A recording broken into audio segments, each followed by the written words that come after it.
me in beauty pageants since, well, before I could walk. Growing up in the South, some would argue that pageant life is about as commonplace as a hot plate of biscuits and catfish. Every able-bodied mother at my church had her daughter actively participating in pageants around the state by the time she was, well, able to walk and talk. I learned how to tap dance, sing, and walk in heels by the tender age of 6.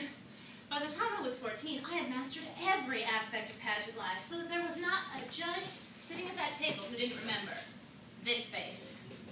When your niece learned how to simultaneously twirl 5 batons, you could already twirl 8, lit on fire. So your daughter has an electrifying smile that dazzles the judges? I'm sorry, mine dazzles the judges, the stagehands, the audience, and the guy running the teleprompter. My pride in myself and my need to win made me a self-prophesied winner every time. By the time I was 14, I'd already racked up over, 40 regional and national titles. My favorite part of the win, though, wasn't the crown at the end.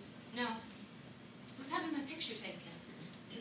My mother always hired photographers to take my picture before the competition, but the picture at the end is something totally different. It's not like the former. I'm not this little girl playing dress-up anymore. I'm a young woman who's defeated 40 of the state's top-ranked competitors.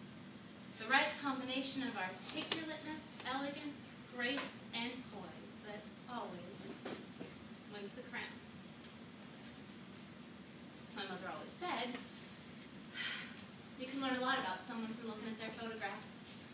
She said my picture showed that I was confident, that I knew what I wanted in life.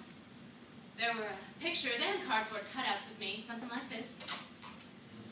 At her work, our church, the grocery store, and the post office, right? I mean, not that the others made any sense. She always said my pictures showed I knew where I was going. One of my last titles that I racked up came with major responsibilities. It was my duty to educate citizens for a year, traveling around the state, working 5 days a week, about the importance of not drinking and driving.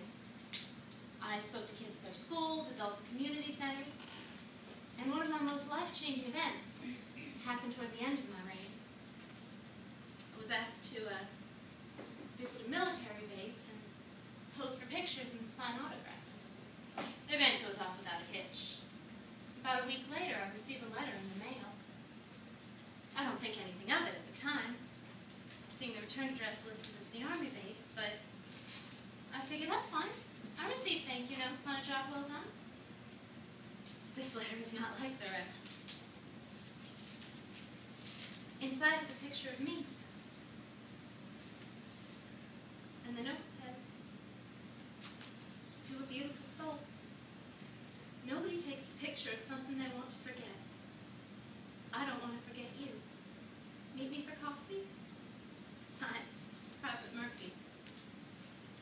Well, needless to say, we met for coffee and lunch and dinner, and we spent every waking moment we could together. And when we weren't together, all I could think about was the time we would see each other next. Murph once told me what was so unusual about me was that I never made an assumption about why somebody would want to go into the military. In return, I was loved, and I was never judged for being a career beauty queen. We realized we had something amazingly special. We had to find a way to make it official. We decided to elope. And afterwards, we had to tell our families separately to give them a chance to calm down. My mother was livid. Her only daughter, her pride and joy, and I had cut her out of this occasion. It took a while to repair that damage. But nothing was harder than telling a few members of Murphy's unit. We decided subtlety would be best. We decided I shouldn't be there. We'd come to learn that this secret marriage had hurt many people.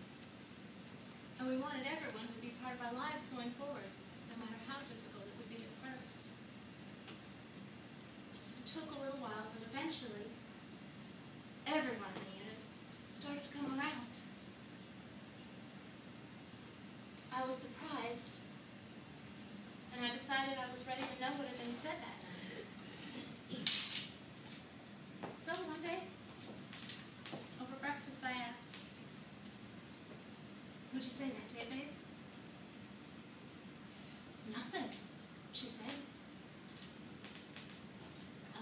addiction.